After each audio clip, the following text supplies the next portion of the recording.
Assalamu alaikum everyone, this is Pirzada Munir and welcome to Broad Digital Classes. Dear students, हम पढ़ रहे हैं basic English grammar portion में parts of speech को, और parts of speech में हम डिस्कस कर रहे हैं प्रोनाउन को। अपने लास्ट लेक्चर में हमने डिस्कस किया कुछ टाइप्स ऑफ प्रोनाउन, प्रोनाउन क्या होता है और कुछ टाइप्स उसके, और आज हमारा प्रोनाउन बेस्ड दूसरा लेक्चर है जिसमें हम और कुछ important types of pronoun discuss करेंगे। तो चलिए देखते हैं क्या टाइप्स हैं, लेट अस डिस्कस। आज जो है फर्स्ट पार्ट हमने डिस्कस करना है, दैट इज इंटरोगेटिव प्रोनाउन। क्या होता है इंटरोगेटिव प्रोनाउन? मैंने लिखा है these are used to ask questions. ये ऐसे प्रोनाउंस होते हैं जो हम क्वेश्चन पूछने के लिए इस्तेमाल करते हैं, जैसे हु है, व्हाट है, होम है, विच है, हुज है। एग्जाम्पल दी है जैसे हु इज देयर। यहाँ पे आप देखो वहाँ कौन है, तो ये हु जो है ये क्वेश्चन पूछने के लिए इस्तेमाल हुआ है, तो यहाँ पे एक इंटरोगेटिव प्रोनाउन है। ऐसे विच बुक इज योर्स, तो यहाँ पे आप देख सकते हो विच जो है ये एक प्रोनाउन है जिसके जरिए हम क्वेश्चन पूछ सकते हैं। तो ऐसे प्रोनाउंस को हम बोलते हैं इंटरोगेटिव प्रोनाउंस। और दूसरा टाइप है रिलेटिव प्रोनाउंस। क्या होते हैं relative pronouns? Pronouns which connect to phrases और क्लॉजेस और गिव एक्स्ट्रा इंफॉर्मेशन। ऐसे प्रोनाउंस जो दो फ्रेजेस या क्लॉजेस को आपस में कनेक्ट करते हैं या किसी नाउन के बारे में एक्स्ट्रा इंफॉर्मेशन देते हैं। जैसे एग्जांपल है the man whose shirt is black is my brother. यहाँ पे देखो द मैन, वो आदमी, किसी आदमी, आगे क्या लिखा है हुज, यानी कि अब ये उस आदमी को पूरा डिस्क्राइब कर रहा है। द मैन, ये आदमी जो है हुज, जिसकी शर्ट ब्लैक है, वो मेरा भाई है। यानी कि इस आदमी के बारे में ये हुज कनेक्ट कर रहा है और ज्यादा एक्स्ट्रा इंफॉर्मेशन दे रहा है। तो ऐसे प्रोनाउंस को हम बोलते हैं क्या? रिलेटिव प्रोनाउंस, जो रिलेट करते हैं। आप देख सकते हो कि ऑलमोस्ट जो इंटरोगेटिव प्रोनाउंस और रिलेटिव प्रोनाउंस हैं ये सेम है। जैसे यहाँ पे मैंने लिखा है, आप देखिए इंटरोगेटिव प्रोनाउन और रिलेटिव प्रोनाउन। यहाँ पे भी हु है, यहाँ पे भी हु है, यहाँ पे व्हाट है, यहाँ पे दैट है, यहाँ पे होम है, यहाँ पे भी होम है, यहाँ पे हुज है, यहाँ पे भी हुज है। तो ये प्रोनाउन से सिमिलर लग रहे हैं, लेकिन जब हम इनको सेंटेंस में यूज करते हैं तो वहाँ पे ये डिफरेंट मीनिंग देते हैं। जैसे हम इंटरोगेटिव प्रोनाउन के हु को कैसे यूज करेंगे, यहाँ पे देखिए who is at the door, यानी कि यहाँ पे क्वेश्चन पूछ रहा है कौन है दरवाजे पर। लेकिन अब हु को हमने जब दूसरे सेंटेंस में यूज किया, the boy who is at the door is my friend, वो लड़का जो, यहाँ पे यानी कि यहाँ पे इसका मतलब जो निकलता है हु का, और यहाँ पे जो है कौन निकलता है, कौन है दरवाजे पर, यहाँ पे वो लड़का जो दरवाजे पर है वो मेरा फ्रेंड है। यानी कि ये कोई रिलेशन बता रहा है, और ये हु जो है ये क्वेश्चन पूछने में इस्तेमाल हो रहा है, और यहाँ पे ये हु जो है ये इंटरोगेटिव प्रोनाउन है, और ये हु यहाँ पे जो है इस सेंटेंस में ये एक रिलेटिव प्रोनाउन है। ऐसे ही इनके डिफरेंट जो है मीनिंग निकलते हैं। जैसे यहाँ पे इंटरोगेटिव में हु का मीनिंग कौन होता है, और यहाँ पे जो है रिलेटिव प्रोनाउन में हु का मीनिंग जो या जिससे। ऐसे ही यहाँ पे जो है इंटरोगेटिव में व्हाट का क्या है, दैट का है जो। ऐसे होम का इसमें है किससे, और यहाँ पे होम का मतलब है जिसे, और यहाँ पे इंटरोगेटिव में हुज का मतलब है किसका, और हुज का मतलब है यहाँ पे रिलेटिव प्रोनाउन में जिसका या जिसकी। तो ऐसे ही हम जो है इन इंटरोगेटिव प्रोनाउंस और रिलेटिव प्रोनाउंस को डिफरेंशिएट कर सकते हैं। और इसके बाद हमारे पास और कुछ टाइप्स हैं प्रोनाउंस के, चलिए हम डिस्कस करते हैं कुछ और टाइप्स ऑफ प्रोनाउन। लेकिन उससे पहले एक बात कि जो रिलेटिव प्रोनाउंस हु, दैट और विच है, इनका ऑलमोस्ट मीनिंग जो है वो सेम रहता है जो, लेकिन ये सेंटेंस में कैसे यूज होते हैं इनको हम जब हम प्रोनाउंस के इंपॉर्टेंट रूल्स डिस्कस करेंगे तो उसमें हम इसको एक्सप्लेन करेंगे। अभी देखते हैं हम एक और type of pronoun, that is demonstrative pronoun.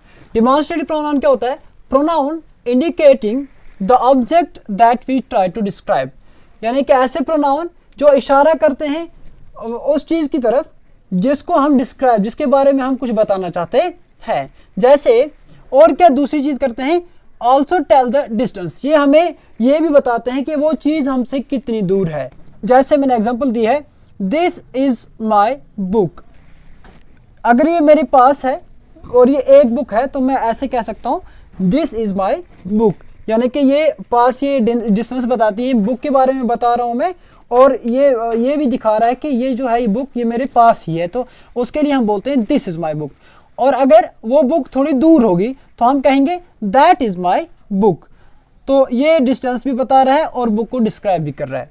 ऐसे ही अगर बहुत सारी बुक्स होंगी और मेरे पास होंगी, मेरे नज़दीक होंगी, तो हम ऐसे बोलेंगे दीज आर माई बुक्स। तो दैट मीन्स यहाँ पे डिस्टेंस भी बता रहा है और डिस्क्राइब भी कर रहा है बुक्स को। और उसके बाद दोज आर माई बुक्स, अगर बुक्स हमसे थोड़ा दूर हैं और हम उनके बारे में बात कर रहे हैं तो उस वक्त हम दोज का यूज़ करते हैं। तो इन प्रोनाउंस को बोलते हैं डिमॉन्स्ट्रेटिव प्रोनाउंस। उसके बाद हमारे पास एक और टाइप ऑफ प्रोनाउन है, दैट इज इनडेफिनिट प्रोनाउन। क्या होता है indefinite pronoun? Pronouns which do not refer to any particular person और थिंग। ऐसे प्रोनाउंस जो किसी खास शख्स या किसी खास चीज़ के लिए जो है उसको रेफर नहीं करते हैं, बल्कि वो हर किसी के लिए जो है यूज़ होते हैं। जैसे हम बहुत सारे एग्जाम्पल्स यहाँ पे देख रहे हैं, जैसे एवरीवन है, समवन है, एवरीबॉडी है, एवरीथिंग है, समथिंग है, नोबडी है, नो वन है, एनीथिंग है, ऑल, बोथ, एटसेट्रा। ये एग्जाम्पल्स हैं इंडेफिनिट प्रोनाउंस की। यूज़ कैसे होते हैं? जैसे everybody can watch this lecture, जैसे लेक्चर हम डिस्कस कर रहे हैं तो इसमें हम ऐसा कह सकते हैं एवरीबडी कैन वॉच दिस, यानी कि हमने किसी स्पेसिफिक जो है के लिए नहीं बनाया, हम कह रहे हैं कि सब कोई भी जो भी चाहे वो देख सकता है। तो ये ऐसा प्रोनाउन जो सबको जो है रेफर करे, इसको बोलते हैं हम क्या? Indefinite pronoun. या हम कह सकते हैं no one will help you in your exams, यानी कि कोई भी आपकी हेल्प नहीं करेगा। या हम ऐसा कभी कहते हैं कि someone has stolen my pen, किसी ने मेरा पेन चुराया। हम किसी एक पे इल्ज़ाम नहीं देते हैं कि उसने मेरा पेन चुराया, हम कहते हैं किसी एक ने। दैट मीन्स कि ये एक पर्टिकुलर को नहीं कर रहा है रेफर, ये जो है हर किसी को रेफर कर रहा है। तो ये ऐसे प्रोनाउंस को हम बोलते हैं इनडेफिनिट प्रोनाउंस। और इनडेफिनिट प्रोनाउंस जो है ये इंपॉर्टेंट टाइप ऐसा प्रोनाउन है जिसके बारे में बहुत सारे क्वेश्चंस पूछ जाते हैं। इसके बारे में कुछ इंपॉर्टेंट रूल्स हैं, वो हम अपने जब भी हम प्रोनाउंस के रूल्स डिस्कस करेंगे उसमें उनको डिस्कस करेंगे। अभी कुछ और टाइप्स ऑफ प्रोनाउन है, हम उनको डिस्कस कर लेते हैं। That's reciprocal pronoun. क्या होता है reciprocal pronoun? These show the mutual relationship और एक्शंस, यानी कि ऐसे प्रोनाउंस जो ऐसे एक्शंस को दिखाते हैं जो म्यूचुअल एक्शंस होते हैं, यानी कि दो या दो से ज़्यादा लोग मिलकर कर रहे होते हैं। जैसे इन रेसिप्रोकल प्रोनाउंस के एग्जांपल जैसे ईच अदर है और वन अनदर है। एग्जांपल जैसे Rashid and Saif are talking to each other, यानी कि रशीद और सैफ जो है वो एक दूसरे से बात कर रहे हैं। या दूसरे एग्जांपल है they all know one another, वो सब एक दूसरे को जानते हैं। लेकिन यहाँ पे याद ये रखना है कि ईच अदर हम तब यूज़ करते हैं जब सिर्फ दो के बारे में बात होती है। जैसे मैं ऐसे कह सकता हूँ दे वर ब्लेमिंग ईच अदर। अगर मैंने ये कहा कि वो एक दूसरे पर इल्ज़ाम लगा रहे थे, दैट मीन्स ये दो की बात हो रही है, ईच अदर मैंने यूज़ किया। अगर मैं ऐसे बोलूँगा they all were blaming one another, that means कि वो सभी जो थे वो सब एक दूसरे पे इल्ज़ाम लगा रहे थे। यानी वन अनदर जो है वो दो से ज़्यादा के बारे में बोलता है और ईच अदर जो है ये सिर्फ दो के बारे में बात करता है। तो इनको हम बोलते हैं रेसिप्रोकल प्रोनाउंस। उसके बाद एक और प्रोनाउन है and that is last type of pronoun यहाँ पे, डिस्ट्रीब्यूटिव प्रोनाउन। क्या होता है distributive pronoun? Which refer to one person और थिंग एट अ टाइम, जो एक ही वक्त में सिर्फ एक ही पर्सन या एक ही चीज को रेफर करता है। जैसे कौन कौन से एग्जांपल है इनकी? जैसे नेदर या एदर या ईच और नन। लेकिन याद रखना चाहिए यहाँ पे नेदर का मतलब है यानी कि इन दो में से कोई भी नहीं, या एदर का मतलब है इन दो में से कोई एक, और ईच का मतलब है हर कोई, नन का मतलब है कोई भी नहीं।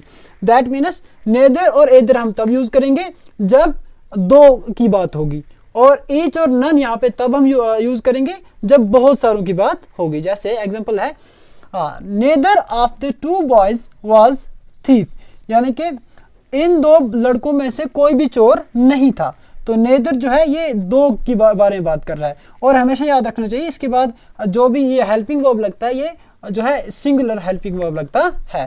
तो ये सारा हम तब डिस्कस करेंगे एक्सप्लेनेशन के साथ, जब हम सब्जेक्ट वर्ब एग्रीमेंट को डिस्कस करेंगे उस टॉपिक में हम इसको दोबारा हम अच्छे से डिस्कस करेंगे।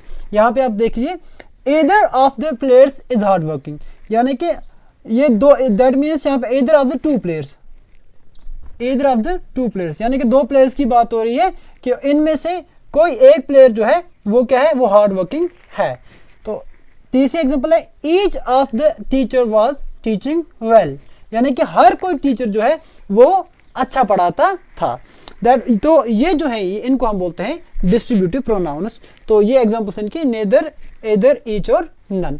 इसके साथ जितने भी टाइप्स थे प्रोनाउंस के, ये हमने इस लेक्चर में जो है डिस्कस कर लिए। अपने आने वाले लेक्चर में हम जो है डिस्कस करेंगे इंपॉर्टेंट रूल्स ऑफ प्रोनाउन, कहाँ पे यूज़ कर सकते हैं उनको, कहाँ पे जो है किस तरह हम उनको यूज़ कर सकते हैं, और एग्जाम्स में उनके वैसे कैसे क्वेश्चंस आते हैं, उस सब के बारे में हम अपने आने वाले लेक्चर में डिस्कस करेंगे। अभी अगर आप चाहें तो इसका स्क्रीनशॉट ले सकते हैं। थैंक्स।